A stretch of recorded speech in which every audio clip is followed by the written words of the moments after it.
Engineer, কিন্তু হাতে laptop নয়, পাতা। এই ইঞ্জিনিয়ার পাতা টোকায়, তাই দেখে কেউ বলে টোকাই, কেউ হাসে তাচ্ছিল্যে। কিন্তু কেউ কি জানে এই পাতা টোকানোর আড়ালে লুকিয়ে আছে এক অবিশ্বাস্য গল্প? ইঞ্জিনিয়ারিং ডিগ্রি নিয়েও কেন সে এই কাজ বেছে নিল, সত্যটা জানলে আপনার দৃষ্টিভঙ্গিই বদলে যাবে। মানুষজন বলতো বলাটা এত পড়াশোনা শেষ করে ফাতা টোকাই, তো এই ফাতা টোকানোর এই ভয়ঙ্কর সিদ্ধান্তটাই ছিল আমার লাইফের সবচেয়ে বড় টার্নিং পয়েন্ট। আমি যখন মাথায় পাতার বোঝা নিয়ে ফ্যাক্টরিতে ঢুকতেছিলাম, তখন এক বাবা তার ছেলেকে বলতেছিল যে ওই যে এক পাতা টোকানোর ইঞ্জিনিয়ার যায়। তখন আমি শুনে বললাম যে খারাপ না, ভালোই লাগে। জীবনে যা ভাবি তাই হয়, কিন্তু আসলে বাস্তব জীবনটা তো এমন নয়। জীবনটা হলো যা ভাবি না আসলে তাই হয়। জীবনে আমি কখনো ভাবিনি চাকরি করব, কিন্তু আসলে চাকরি করতে হয়েছে আমাকে। ইঞ্জিনিয়ারিং নিয়ে পড়াশোনা করছি ইঞ্জিন নিয়ে কাজ করবো বলে, কিন্তু এখন আমি পাতা টোকাই। আমাকে ব্যঙ্গ করে পাতা টোকানোর ইঞ্জিনিয়ার বলে। ডিগ্রি এবং সাহস, আসলে সফলতার জন্য অবশ্যই সাহসটা দরকার, কারণ ডিগ্রি আপনাকে চাকরি দেবে, কিন্তু সাহস আপনাকে উদ্যোক্তা বলেন এবং যে কোনো কিছুতে আসলে সফলতাটা বই আনবে। রিস্ক নিয়ে যদি না আগায়, আসলে সফলতাটা আসলে কখনো আমাকে নিজে এসে ধরা দিবে না। দিন শেষে আমার ভালোই লাগে, কারণ এই পাতা টোকানোর ইঞ্জিনিয়ারটাই দিন শেষে 17টা পরিবারের ভাগ্য গলে দিয়েছে। এখন আলহামদুলিল্লাহ আমি মাসে লাখ টাকা ইনকাম করি। এখানে সাধারণত আমাদের পরিবেশ বান্ধব পণ্য নিয়ে কাজ করা হয়। বেসিক্যালি এই যে ওয়ান টাইম সুপারি পাতার প্লেট, এগুলো নিয়ে কাজ করা হয়। এগুলো নিয়ে কাজ করার মেন কারণ হচ্ছে প্লাস্টিক সাধারণত বিভিন্ন রকমের ক্ষতিকারক দিক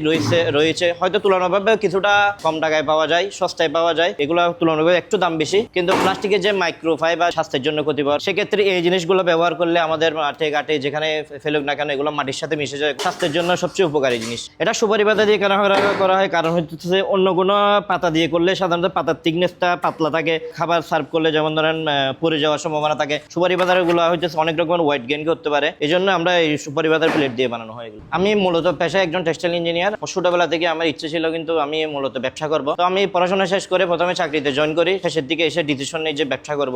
অনেক রকমের সার্চ করলাম, বিয়া দেখলাম, হঠাৎ করে আপনাদের একদিন ভিডিও চোখে আসলো। চোখে দেখার পরে এই জিনিসগুলো আমি দেখতে পাই আপনাদের ওই পেজে, চলতি পেজে। ওখান থেকে আমি মূলত ইনস্পায়ার হই। এই জিনিসগুলো নিয়ে এখন মানুষ তেমন একটা কাজ করতেছে না, আমরা যদি করি আশা করি পরিবেশের উপকার হবে, লাইফে ব্যবসার সাকসেসটাও হওয়ার সম্ভাবনা বেশি। চাকরি ছাড়া দিনে বিষয়টা আসলে সবার জন্য ভয়ঙ্কর মূলত, কারণ একটা চাকরি ছেড়ে একটা নির্দিষ্ট সার্টেন অ্যামাউন্ট আসতেছে প্রতি মাসে, সেই জায়গা থেকে একটা রিস্ক যেখানে প্রতি মাসে একটা কারখানা চালাইতে অনেক টাকা খরচ, ব্যাপার আছে। তো প্রথম অবস্থায় কিন্তু ওটা অনেক ডিসিশনটা নিতে কষ্ট হলেও কিন্তু সাহস করে নেমে গেছি। আস্তে আস্তে যখন আমাদের র মেটেরিয়াল কিছু টার্গেট কাস্টমার আমরা তৈরি করতে পারি, তখন থেকে আস্তে আস্তে মনে হলো যে না, আমরা চাকরি ছাড়া ডিসিশনটা সঠিক ছিল। আমি সাধারণত উৎপাদন নিয়ে কাজ করছিলাম আগে, যেখানে গার্মেন্টসে, সেটা টেক্সটাইল হলেও কিন্তু আমার কিন্তু একটা ইন্টেনশন ছিল যে আমি উৎপাদনমুখী পণ্য নিয়ে কাজ করব। দেশের বাইরে ইন্ডিয়াতে এটা বড় একটা মার্কেট আছে, কারণ ওখানের সরকার ওইটাকে বাধ্যতামূলক করা হয়েছে। তারপর ওখানের যে র মেটেরিয়াল গুলা ওখানে খুব সস্তায় পাওয়া যায়, কিন্তু বাংলাদেশের র মেটেরিয়াল গুলো আমাদের এবং প্রোডাকশন কস্ট সব মিলাই